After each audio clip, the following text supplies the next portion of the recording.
Could I just welcome everyone and thank you very much for digging your way through the snow to attend today. Just a reminder for the meeting that if you're using the microphones, switch them on to speak and switch them off when you're finished, and then the cameras will point at the right place. So if we start off, apologies for absence. Yes, we've had apologies from County Councillor Sheila Woodhouse, also Mr Priest, Mr Sutton and Ms Cameron. Okay. Thank you. Are there any other absences? Okay. Declarations of interest? As and when, Chair. As and when. Thank you. The minutes of the previous meeting, if we go through those just by page, if there's anything that you wish to raise on that. So looking at page 1. No. Okay. Page 2. Okay. And that's it really. So Move on, Chair. yes, please. Just on that, Chairman, we covered the Constitution. I do apologise. Robert Tranter, Monitoring Officer. At the last meeting, at a meeting of Council in December, the Constitution was approved. So the Constitution is now updated, and Council approved the changes that were presented to it and that we went through at the last meeting of the Standards Committee. So that's good, I think. Just one point, Chairman. County Councillor Dimmock is at the back of the meeting there, observing us, I assume. Yeah. Councillor Dimmock is one of our new members that came after the May election.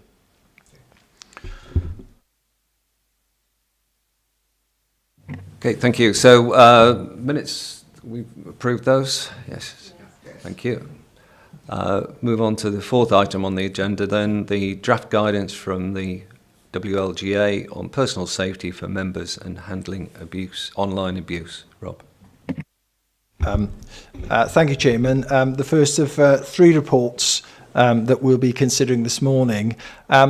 The first point to stress on this is that the WLGA, this is sort of draft guidance, so there will be some tweaks, and if there are any changes that members feel should be made to that guidance, I'll certainly report that back to WLGA after this morning. But this is draft guidance. I think very useful guidance, actually, the 2 pieces on personal safety and handling online abuse. I think the WLGA does a good job in providing a resource, information that members, that officers can use on a variety of issues, and this is the latest. These 2 pieces of guidance are the latest. If I can take the first piece of guidance on personal safety, my own view on this is that perhaps members sometimes may not appreciate the potential problems they could be letting themselves in for, and I think having some sort of awareness about, perhaps visiting a constituent on their own in the evening, it does sort of hopefully make members think, and heaven forbid anything untoward happens, and and hopefully, as I say, nothing will ever happen. But of course, an extreme example with the Joe Cox, the MP. Thankfully, that is very, very rare, albeit it did happen in this country, and it, I think things can go badly wrong. So I think that the guidance for personal safety for members is very useful, and useful from the point of view of if it gets members thinking about, possibly putting themselves in situations of risk. It's a good thing for them to be aware of that. So the guidance says about, be mindful of risks when, for example, visiting people in their homes, receiving callers to your homes, holding surgeries, travelling, communicating online. So all these areas, as I say, I think members ought to give some thought about. The guidance is very useful, I think, from the point of view that there's lots of guidance out there. So, for example, it refers to the Susie Lamplugh Trust. That was the case of the missing estate agent, I think, from the, gosh, it is going back, it's the early 90s. And I remember that, actually. Sorry? I think it was the 80s, actually. I think, well, the reason I think it was the early 90s was that I did my training, my solicitor's training at a private firm in Cheltenham, and my landlady was called Mrs. Lamplugh, and that's how I remember that. So I think it was the early 1990 or 91. But as I say, in a case I don't think it's ever been solved. I don't ever found the body, sadly. So. Useful information there from the Susie Lamplugh Trust. And again, there's sort of links that are provided in this information that in the guidance rather from the WLGA that is useful. There's also a quote in there from the leader of the WLGA, Councillor Wilcox. I think Councillor Wilcox is the leader of Newport. I think that's right. Again, it needs to be tidied up a bit, the draft guidance, but I think it is very, very useful. Do members have any comments on that, Chairman? Do you want to sort of, shall we discuss the personal safety guidance first before I go on to the online guidance? I'm in your hands. Yeah, I think that's a good idea, Rob. So, Jane. Thank you very much, Chairman. And I thought this was very interesting. And I must admit, the information from the Susie Lamplugh Trust I thought was excellent. I mean, this is a very serious issue. And there's one thing that struck me was there's an awful lot of information here. I would actually go further and say I feel that we ought to have some sort of seminar for members on safety. And I know myself, I'm mindful of it. But I have found myself in somebody's home. I went to visit somebody about speeding, and they invited me in. And I was sat in the kitchen, and I was looking at the door, and it was a man, and I was on my own. And I did think, Jane, you shouldn't be doing this. And I thought, well, I can see where the door is. If I have to get out of here quickly, I can. But I think that, nothing happened, and that was fine. But I do think we need to think very carefully about this, and it is something that we need to discuss. And maybe if we could get an expert on personal safety that could come in and could give us various scenarios. I mean, I try to meet people on neutral ground at the community centre or somewhere like that, but it's not always possible. So I just feel that there's so much information here. If we could have some sort of session on it, training session, and have somebody in to really discuss with us, and give us various different examples and ask us, how would you react in that situation, or how would you deal with this? Thank you. The members sometimes you are dealing with conflict situations, aren't you? There are some people, they can be quite emotive topics, the reason that you meet in its constituents, and the constituents may be quite a highly strung because of that. And it's a very fair point that you make. I think it's good to just have some awareness of the potential. As I say, thankfully, it is still very, very rare in this country that there are incidents. Could be that the incidents are not reported. I don't know, but I think that they are pretty rare. But again, having some awareness, I think, is a very good thing. And I'll take that forward about organising a seminar. I can find out whether the WLGA are going to run something out throughout Wales now, or we need to do something as Monmouthshire. But thank you for that. That's very useful.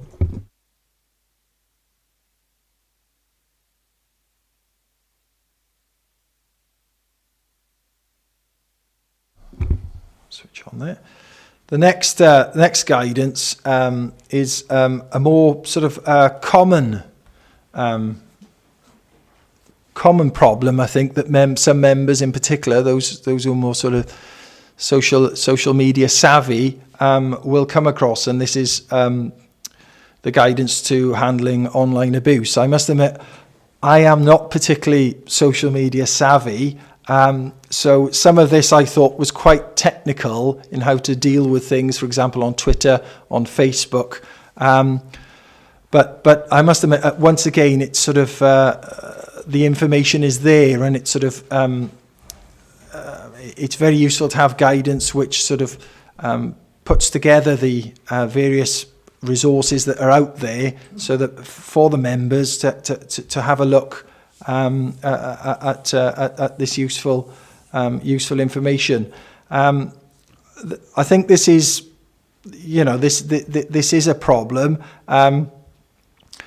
It's not something that has been reported to me here at Monmouthshire in my time here, where a member has been the victim of online abuse.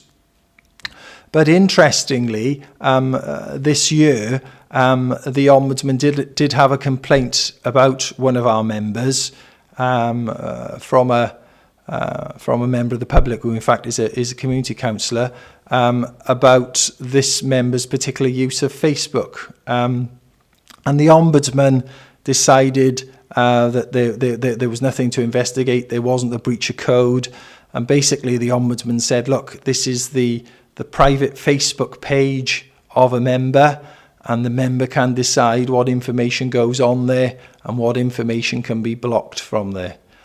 So the Ombudsman, and I think that was the right decision to take, said, look, this is a private Facebook page. There's no breach of the code of conduct here that I can see.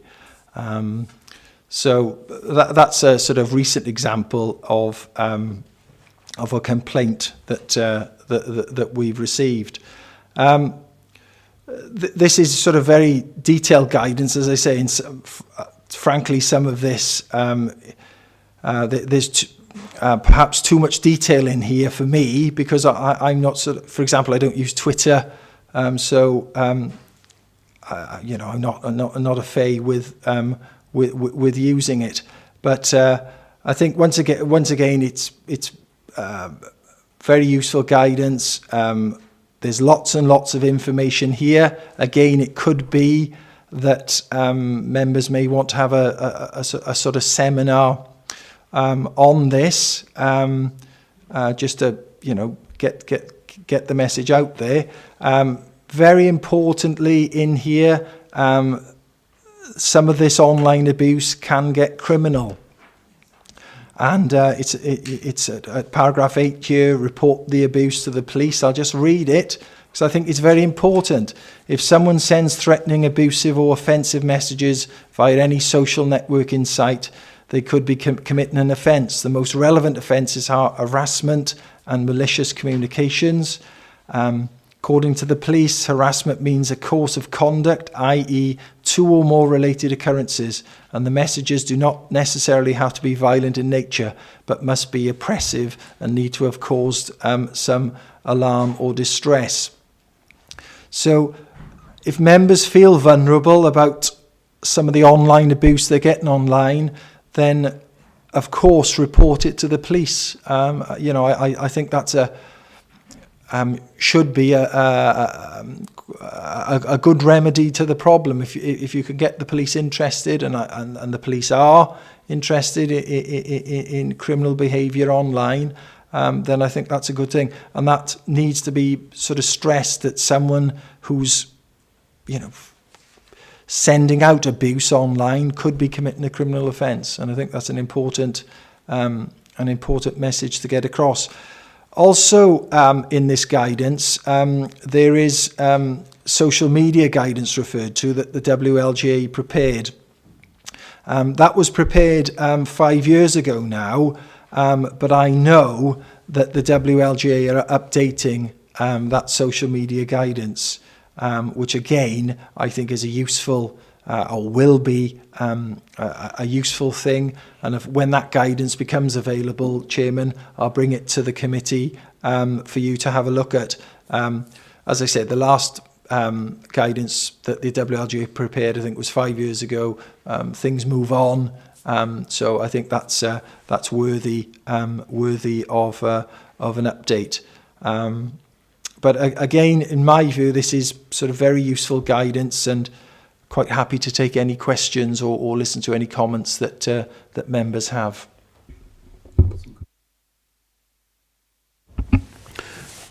Richard McGonigal, independent member. I thought it was a really useful note, actually. So to bring out, a lot of it was common sense. I'm a bit like you, Rob. I'm not a Twitter user. I do use Facebook personally, but there was a lot of stuff in here. I understand what Twitter is, and there were a lot of concepts in here that I thought were quite useful and easy to follow in terms of finding techniques within Twitter as to how you can, deal with unwanted issues. But I thought the overriding sense for me was the point that you just made, which was if something crosses a line and it becomes criminal, you can do something about that. Ultimately, if somebody needs to be corrected because they've got the facts wrong, then by all means correct those facts, but absolutely don't enter into a sort of tit for tat, sort of descend into a bit of a row with somebody in a public domain. And I thought that the note, actually, even as a non-Twitter user, I thought it was probably very useful for people who are trying to embrace social media. So I applaud it effectively. And I was just interested to ask Jane, what's your experience? Are you embracing the world of social media yourself, and how are you finding it?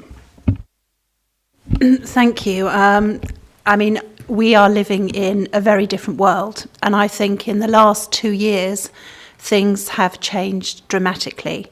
Obviously, we have a duty to make sure that councillors are not abused, and we treat people with respect, and we should expect people to treat us with respect too. But I'm afraid that some of the abuse, especially at the last election, was so bad that the political party that I represent has a special department in London that is there to help councillors and to help elected members and party workers, because some people were even threatened, had death threats. And it really is very vicious and nasty now. It really has deteriorated, and it's not the same political landscape that certainly I've been used to. I think it's very difficult because as a councillor, I do use Facebook and Twitter. I use Facebook more locally, and it's a very useful tool. For example, with the snow, both this time and last time, I can go onto my local Facebook page where I'm a ward councillor, and people are putting information on there about the state of the roads, where they've got issues, and I can actually use that to then contact the emergency team and get things dealt with, and I have used it. And there is stuff on there sometimes criticising the council and inaccuracies, and in a nice way, I would try and let people know what the facts are. But I use my own judgment, and I think councillors have to use their judgment when to stop and not to actually respond to somebody if it is going beyond that line that you talk about. But it's very much using your own judgment, and I will not get involved with these abusive conversations. It's best just not to respond to them and not to take that any further. But it is down to the individual really judging the situation. But I think that we need to make sure that as a council we send out a very clear message that abuse of councillors will not be tolerated, or any public servant or any of our staff as well. And if this happens, then obviously anything that's criminal will be reported to the police. I think the idea of training people on the sort of contents of this as well, so that you've got Jane's obviously embraced it already, but there'll be a lot of people who maybe want to embrace it or are a bit scared of going out there, but or some people who might be a bit more inclined to enter into a bit of a dialogue with people that maybe is ill-advised. So I think sort of grouping this in with the sort of training that we talked about before might be a good idea. If I may, Chairman, it is very much Jane there describes accurately the sort of the marvel in some ways of social media, i.e. it's a fantastic way to find out what's happening, a great way to get information across, particularly in the bad weather we've recently had. But furthermore then at the other end of that, the other end of the spectrum, it's not, I think, the area to enter into arguments, because frankly the nuance of what you're trying to say, you don't get that from reading something, and someone may say, Rob, but I didn't mean to offend that person, you know, Ms. X, but that's besides the point. The offence has been caused, offence has been made, the person's made a complaint. So as I say, as Jane rightly points out, it's a question of sort of using your judgment really, and thinking to yourself, gosh, you know, that comment back now, I think, you know, I don't need to respond to that, and I'll just leave it. But yeah, again, thank you very much. Yes, thank you, Joe. It's a very good observation, I think, of the problems that people have. And we mentioned earlier on about seminars. For you know, certainly this, I think, would be a very useful one to include that on use of social media. I'm just interested, David, you've been a councillor for a long time. Are you on Twitter and Facebook? No. For the simple reason what Jane have just said. You can get yourself into an argument and you don't realise you're in there. You're into that stage. So I keep off it. I do get phone calls saying, have you seen Twitter? Have you seen Facebook? See what they're slagging off the councillors in Caldicot? And my answer is no, because I don't get involved. So the answer is no, Chair. Okay, thank you for that, Jane.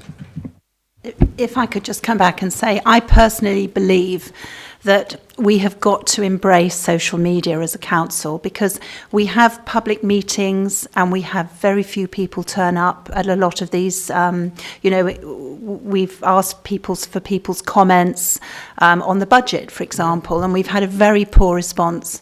And we have got to embrace different ways of communicating with people, and it's a fact of life. People are using these mediums, and I think it will be a very effective tool for us in the future.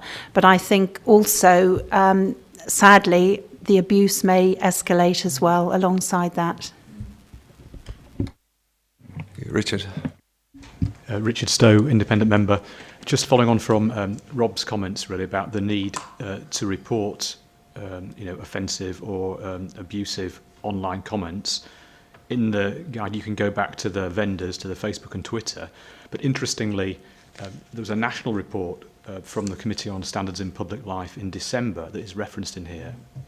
It was called Intimidation in Public Life, but really it's about social media intimidation. And that's really interesting because they got the senior police representatives in and say, is the criminal law adequate still in the age of social media? And the police's view, it absolutely is. So therefore, there is no reason not to report these. And I think that, following on from that, I think it means that councillors who are engaged in social media need to be trained in actually that these are the existing criminal laws, these are the prosecution guidelines, the CPS guidelines, etc. This is why the police think they're adequate.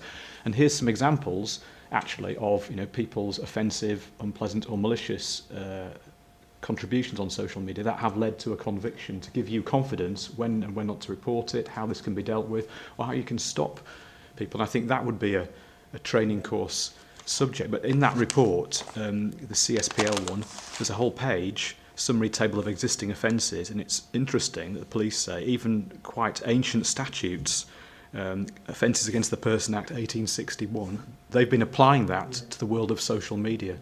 So The conclusion was, we've seen no evidence to suggest that the current criminal law is insufficient in covering the full range of cases that we have defined as intimidation for the purposes of this report. As such, the current criminal law should remain as it is. So that then means, I think, the next thing, it's really important then that all councillors involved in social media understand that and understand what should be reported, when, what are the guidelines, how will the police react, and I think that would be a useful subject for training, because when John was in last time with a list of training courses, I don't think there was a social media training thing, but dealing with social media, online abuse, threats, intimidation would be a very good subject. It's a sort of hot subject now, and there's some very good information that could be used here. It's that is on the bottom of page 9 in your report. That's the report from December 2017. Thanks for that. Thank you. Is any other comments on this? No? Okay, thank you for that. And we'll move on to the next item on the agenda, which is guidance to members serving on outside bodies.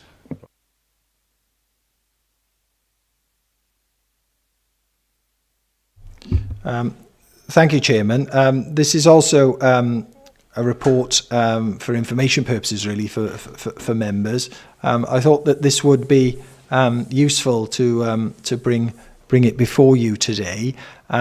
It's quite current, if you like, in that at a recent council meeting, one of our councillors quite rightly said, look, when we're appointed to outside bodies, is there any guidance available?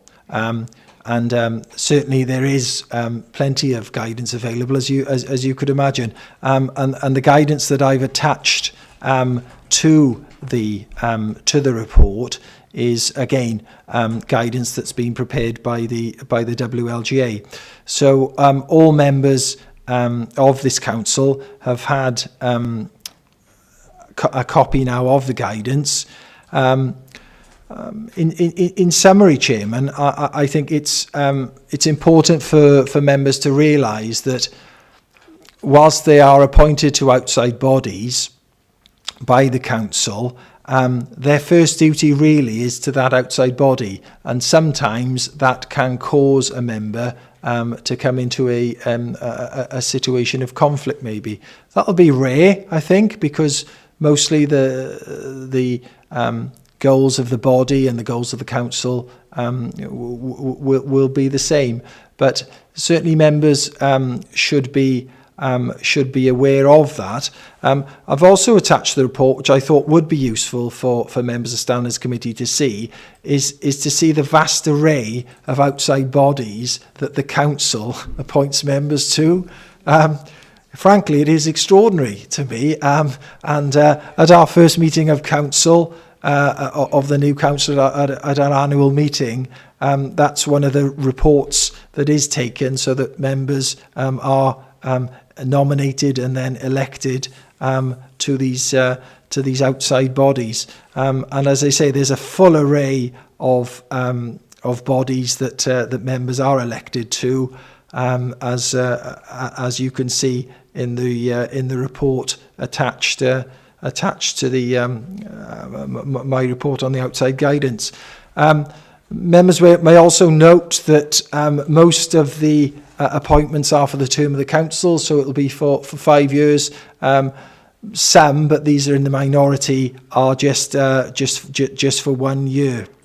And it's quite a commitment, really, for members appointed to these outside bodies, because some of these outside bodies may sit, quarterly, others maybe annually, but it's still quite a task and an important role, I suggest, for members. In the guidance is a bit about reporting back to council about what goes on in these outside bodies. Not wishing to be too controversial or unfair. I think some members are better at that than others, and it obviously depends upon the outside body in question. Also in the report, for the sake of clarity, really, an explanation, I've explained to members of Standards Committee that the code will apply.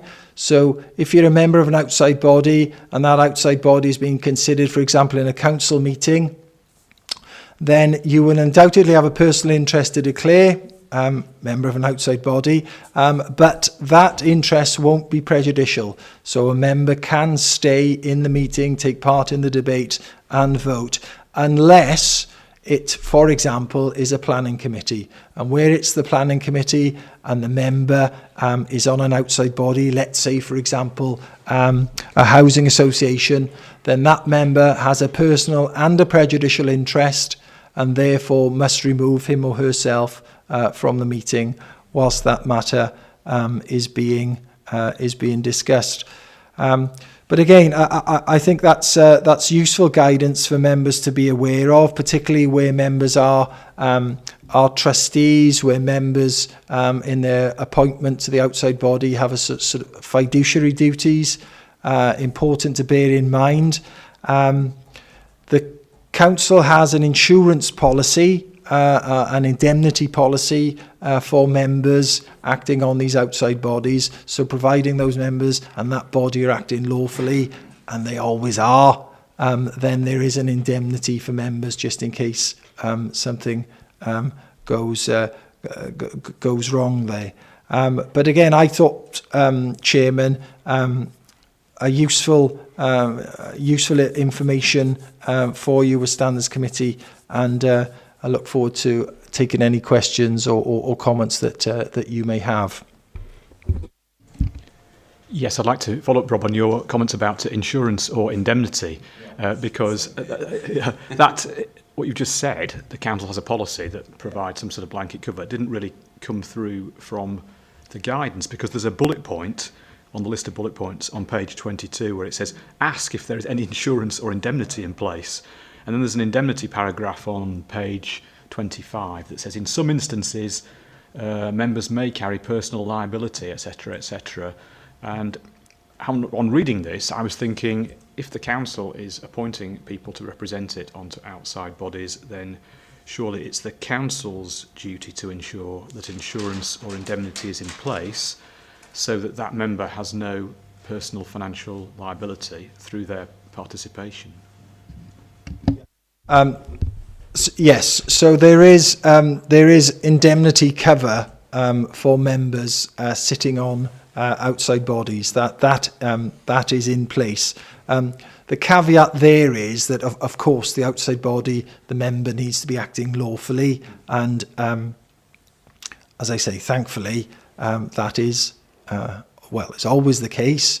And let's hope that continues. So there is an indemnity policy in place for members. I can confirm that. And sorry if that didn't come out in the report. Apologies for that. I picked up on the same point, but because I think that list is really useful. Again, the general advice and guidance, but I think the point, ask if there is any insurance or indemnity in place, refers to the outside body as well. So if you're a director or a trustee, you would expect the outside body to have its own insurance that would cover its directors and trustees as well. So it sounds like the council members might sort of benefit from double protection. I suspect is what that's achieving.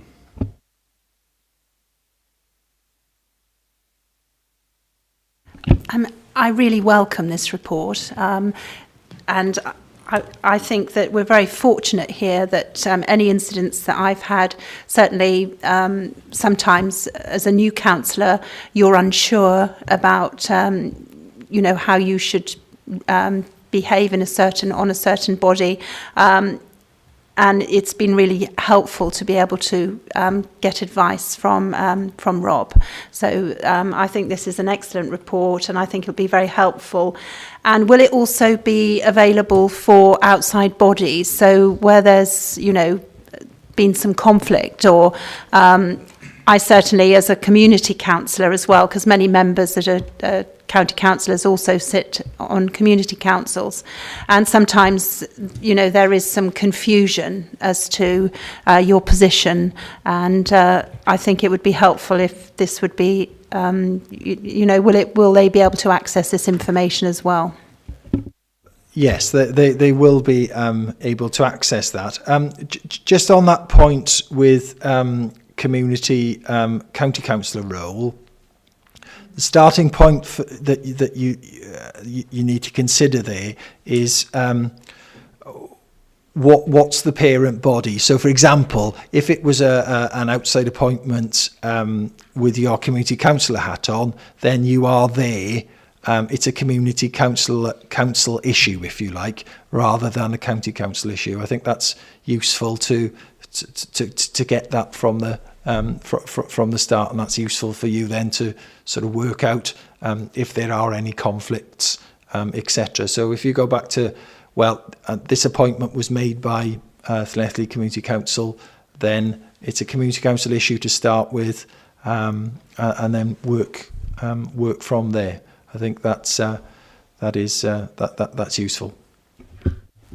Can I just come back? Yeah, thanks for that. I mean, the only issue I had was where the county council are the trustees of the village hall, and obviously that can be quite a complicated situation. So, you know, that was the only area that was unclear. Yes. I think I am aware of that issue, in that your fellow member for the ward, I think has told me about that after a recent council meeting. So yes, so and that's again a useful example about how intricate and perhaps complicated these things can be. In that you are on a body appointed by the community council, but there is a county council interest there. If the county council is a trustee, you know, there are fiduciary duties for those trustees, etc., etc. And it's worth, again, working through that.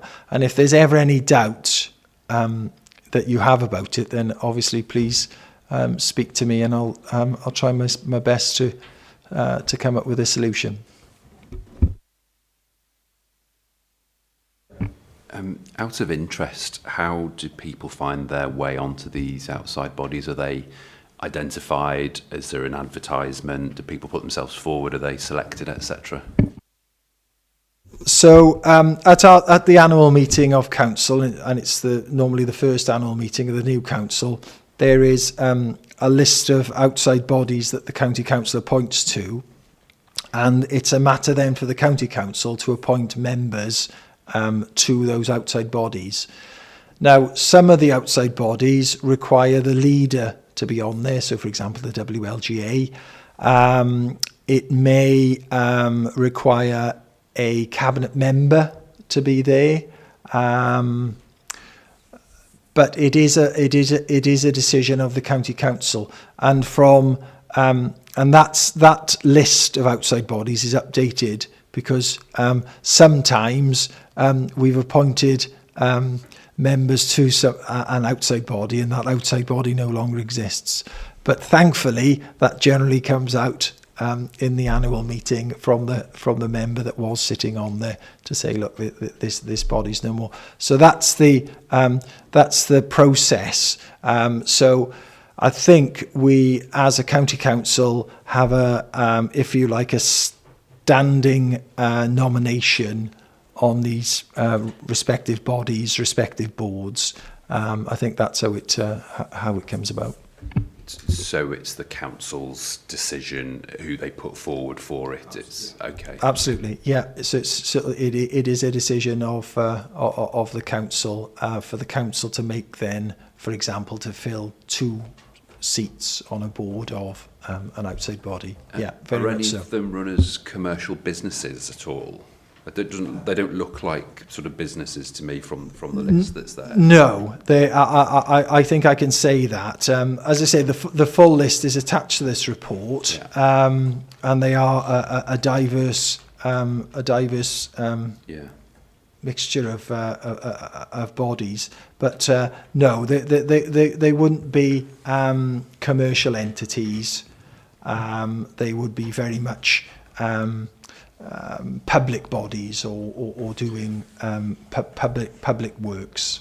There's only one that jumps out that says SRS Business Solutions. Do you know what that is? Yeah, I'll tell you what that is. Yeah. So that's the Shared Resources Service, and in a nutshell, that's a shared IT provision that Monmouthshire has with initially Monmouthshire, Torvine and the police. And it's expanded now, thankfully. It's been a bit of a success, which is great. So Blaen y Gwent have come on board recently. I think Newport are going to come on, and I think Caerphilly are coming on or have joined. So the SRS business is, if you like, a commercial arm, and interestingly, the police can't be part of that commercial arm. So I must admit, I don't know how extensive those commercial opportunities are there for the SRS, but that's the purpose of that body. I only ask because I'm interested as to whether or not they're being run for the benefit of shareholders, they're being run to make a profit, because that's a very different sort of mindset from, I guess, sort of somebody going from sort of public life into that kind of role. Yes. If I could answer.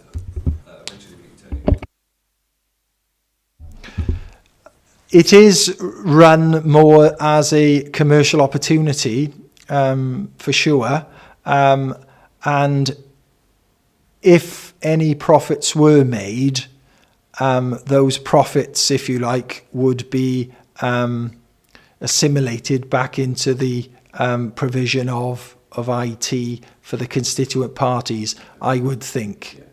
As I say, I'm not particularly sure how extensive the Business Solutions Limited company is, but I could certainly find that out for you if you'd like to know more and get an officer to get in touch. It more out of just thinking about how it must be for somebody who would go on to the board of an organisation like that. If it's being run for shareholders, run for profit, you're into a different sort of set of a different kind of mindset, really, and all coming from the commercial sector myself. You see people perhaps being promoted into directorship positions who aren't quite aware of the fiduciary duties that they're taking on under companies law. So it's just interested to know, in case we're putting people into a scenario where they suddenly have to think about the shareholders instead of, the council and things like that. As I say, in that list, and it's on page 5, number 6, SRS Business Solutions Limited. The next one, SRS Public, is, if you like, that's Monmouthshire, the police, Torvine, now Blaen y Gwent. That's very much the public provision, if I could term it that way, of IT to the constituent bodies. That's very different from that Business Solutions Limited, which is a company above it. Thank you. Are there any more questions on this one?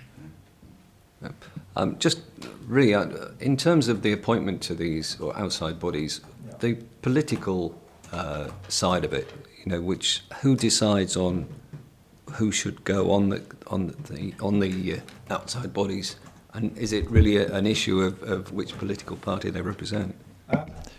It can be. It's a decision of council, and clearly the leading group that has the majority can make appointments to that outside body. Sometimes the arrangement is that members from across the political groups are appointed to the outside bodies. It depends really, Chairman, what body is being appointed to. So, for example, the Gwent Police and Crime Panel, so That's the panel that, if you like, holds the police commissioner to account. 2 members on that, Councillor Clark, a Conservative, and Councillor Eason, a Labour candidate. That's slightly different in that it's quite complicated the way the nominations are worked out. So because it covers Gwent, it covers the other authorities as well, and the political makeup of those other councils needs to be factored in how and who becomes appointed to the police and crime panel. But the important point to emphasise is it is a decision of the council in making these outside appointments. Okay, Jane. On that point, I would just like to give the example of Monmouth Housing Association, which actually has a Conservative and a Labour representative. They've been reduced to 2 from, I think, previously 4. And, I think we do work cross-party, we work well together, and certainly in the Conservative group we felt it would be beneficial to have Councillor Petruni as a representative, because one of the reasons he has a lot of Monmouthshire Housing Association properties in his ward. So that's just one example of how, we do work together on this as well. Chairman, if I can, thank you, Councillor Pratt. Again, that is a good example from the point of view of the body wishing members of a particular background, particular expertise, because it recently changed, and there was a report that we took to council the tail end of last year. Monmouthshire County Council used to have 4 members on Monmouthshire Housing Association's board. The Monmouthshire Housing Association board has changed at the behest of a change in Welsh Government regulations, and that meant then that there were only 2 councillors should be appointed, and the Monmouthshire Housing Association came along and did a presentation about the type of member that they were looking for, and we've now made those 2 appointments, and as far as I'm aware, everything is in order. Okay, thank you for that. If we move on then to item number 6 on the agenda, which is the annual report of the Adjudication Panel for Wales 2016-17. Thank you, Chairman. Our final report this morning, and thanks to Richard Stowe for bringing this to my attention. So that's thank you, Richard, for that. That was very helpful. This is the second report of the current president of the Adjudication Panel for Wales. Members will remember that the Adjudication Panel for Wales is the highest tier of tribunal in Wales that deals with code of conduct allegations. Members will see from the report that I think there were 4 cases dealt with last year by the adjudication panel. So I've put in the report that over a 5-year period from 2012 to 2017, 15% of the alleged breaches of the code considered by the adjudication panel were under paragraph 4, failure to show respect, equality and bullying. 13% of breaches were under 6.1a, bringing the office authority into dispute, and 11% under paragraphs 11 and 14, failing properly to disclose interests and withdraw. Another role of the Adjudication Panel for Wales is to consider appeals. So that's the scenario where a member is accused of breaching the code of conduct. It goes to that member's standards committee. The standards committee imposes a sanction, and then it's open then to that member to appeal then to the adjudication panel. And again, in the report, I've highlighted that 2 appeals were considered of this nature, and in the first appeal, the suspension of the member was increased from 2 to 3 months, whilst in the second appeal, the recommendation of the Standards Committee was for the suspension to be reduced from 5 to 3 months. So, if you like, 50% success there. Interestingly, on that appeal that they consider, the adjudication panel considers the appeal, but then it's referred back to the Standards Committee for the Standards Committee to finally dispose of the case. So I think, in effect, what happens is that if this has never happened to us in Monmouthshire, but what happens, of course, is that if the adjudication panel says, look, we recommend that the sanctions reduced from, say, a 5-month suspension to a 3-month suspension, that in effect, I think, gives a heavy steer to the Standards Committee that when it comes back to them, when it's remitted back to them, to follow the advice of the adjudication panel. The President makes a very valid point, I think, in her introduction to the annual report, that it's positive for democracy and society for people to be aware of the work of the adjudication panel. Again, the adjudication panel, I think, has come under some flack from a certain member who wasn't totally enamoured by the decision that the adjudication panel reached. I think that was a member of Cardiff. And the President makes reference to that. But again, an interesting report, I think, lots of useful information.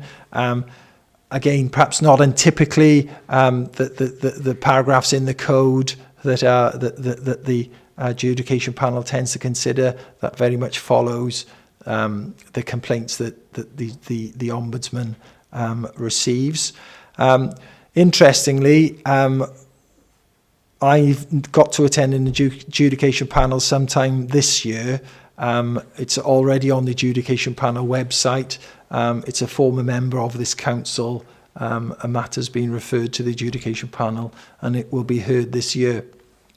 So when the adjudication panel speaks, when it sits rather, the monitoring officer, if you like, of the home authority, the local authority from where the member is, in this case it's a former member, I'm there to assist the adjudication panel and sit through the hearing. Interestingly, that those hearings open to the public, so anyone can attend, and in fact they're quite interesting, actually. I must admit, I've done 2 now, and it's quite interesting, and I think good for members of the public, members, councillors, to see this sort of process in action. Again, Chairman, it's a report for information. Quite happy to take any questions and comments as members see fit.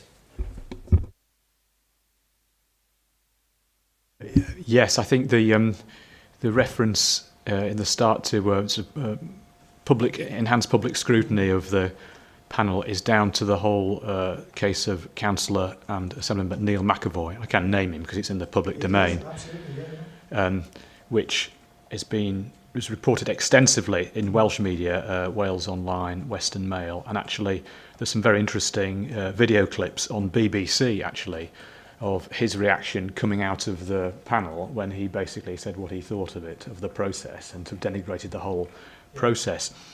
And if you're interested, the decision report, so every tribunal results in a formal decision report on the APW website for the Councillor Neil McAvoy case, I thought is really interesting and worth reading, because all sorts of points come out of that, and he was represented by a council. A lot of the facts were disputed, and he still ended up getting a 1-month suspension, which actually didn't then interfere with his ability to restand for Cardiff Council in the forthcoming elections when he came top of the pile in the ballot. So he was in a 3-member ward in Cardiff, And he got top number of votes, which was immediately after all the press coverage, after he'd been found essentially guilty of breaking the code and he'd been suspended. He's an assembly member, and he was briefly suspended from the Plaid group in the Assembly. And subsequent to this, I think this year, he's actually been expelled from the Plaid group, and he's now sitting in the Assembly as an independent Welsh nationalist. But the decision report is very interesting in terms of what was or wasn't said, and was it directed at someone, and actually could you consider it to have been threatening or intimidatory. And also he or his counsel alleged basically that he was the victim of a massive political conspiracy, because he's an ex-Labour councillor who moved to Plaid, and he sees the Welsh state as a one-party state. So absolutely fascinating from the point of view of the media coverage, and that's what I think the President's referring to, isn't it, and all the video. But the decision report on that case I thought was very interesting. Oh, just another comment on this annual report. In the case summaries, the 4 case summaries, they don't name the councillor on those 4 in this report. However, in every decision report, the councillor is always named. So could we write back to APW and suggest that in their annual report, in the interest of transparency, they name the councillors involved in each of the case summaries, because all you have to do is look at the decision report and they're named anyway. So why shouldn't they be, really? That was a comment. Yeah. Are there any further questions on this?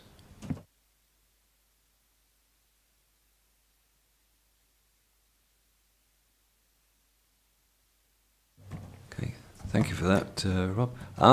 I think just before we go on to item number 7, which is the date for the next meeting, there was a suggestion, Richard, you exchanged emails on it. I think really just to, if we sort of document it so that it will appear in the next meeting as an agenda item. Yeah. Yes, thank you for that, Chairman. That's a report that's done an annual report that the Council prepares on complaints. And again, Richard helpfully suggested that I do a report on that. The officer responsible for complaints was off last week, so I didn't have a chance. I don't think we prepared a report last year, but I can check on that. But anyway, that's not that's something that we can deal with. And if that is the case, and I think it is, then the report that I prepare will cover 2 years rather than just a single year. So I can get around that. So yes, Chairman, that will be that is in a programme of reports that I'll prepare. Furthermore, Chairman, just if I may, before we close the meeting, I was at the Monitoring Officers meeting last Friday at Llandudno Wells, and there is going to be a standards conference this year. And the Standards Conference will take place at Aberystwyth University, so a nice venue, and it'll be the 14th of September. So normally, I think we get about 4 places to go along to that, but that's yet to be firmed up, the numbers of places, but I'm sure that anybody who wants to attend can attend. So that's a note for the diary. So Aberystwyth University, 14th of September. And as and when I hear anything further on that, what topics are being covered, etc., I'll of course provide that information to the Standards Committee. Now, interestingly, the councils that are preparing this, and this year it's Powys and Ceredigion are preparing it, they are going to record the session. So they're going to so anybody who can't attend will be able to watch it at their leisure, which I think is a great idea, because there will undoubtedly be learning points in there. There will be information that will be pertinent to our Standards Committee. So I think that's a really good idea. And again, as and when I find out further information on that, I'll let members know. What's the gist, Rob? Is it an all-day? So the last one that I attended was in Cardiff, and did you come to that one, David? Yeah, you were there, Troy, weren't you? Yeah, and I think Maureen was there as well, if I recall correctly. I was sorry. Scrams, do apologise. Sorry. So that was a full day, yeah, and that we initially heard from the Ombudsman, which was great. So the Ombudsman opened it, and then there are various sort of sessions for members to attend.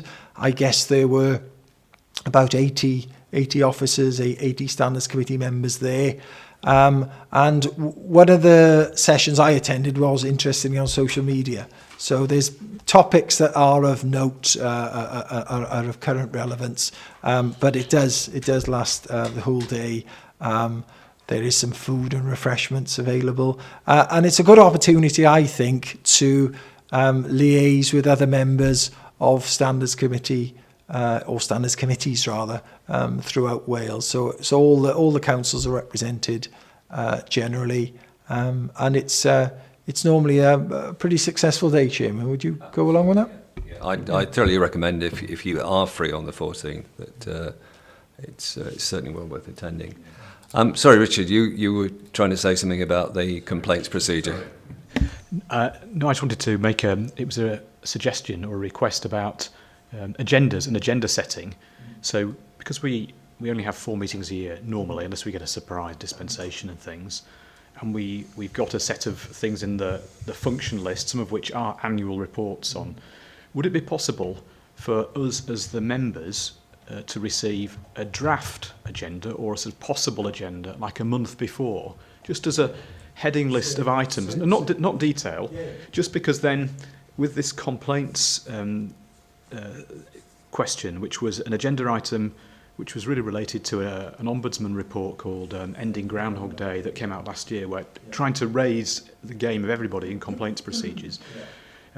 So if we could have something, you just list of bullet points a month before, if I'd perhaps had that, I'd have been on the phone to you and said, hey Rob, we thought we were going to do complaints. We might have managed to get it in for this time, but by the time it's a public agenda, it's too late. And the other thing is, if then we get early notice of something, for example, this item on WLGA guide on handling online of abuse, if I'd seen that a month ago, I might have come back and said, perhaps we'll combine that with the Committee on Standards in Public Life report, because that's largely about social media intimidation, and they sort of go together, and we could have put that on at the same time, rather than just as a question. So just bullet points, these are, or possibles 1 month before, and then a chance for anyone to throw into the mix, say, hey, I've seen this, or this is an issue for me, or on that item, could you cover these aspects? So we have a chance to have input. If I may, Chairman, I could certainly do that. It'll be in the form of an email, if that's all right with everyone, and I'll just say, look, this is what I propose to report on at the forthcoming meeting. But as ever, Chairman, if there are items that members of Standards Committee are particularly interested in and would like me to prepare a paper on, then of course I'll do that. But no problem that, Richard, I can do that. Okay, Richard, thank you for that. So we move on to the final item on the agenda then, to note the date of the next meeting as Monday the 18th of June at 10 a.m. So thank you everyone for attending today. End of the meeting.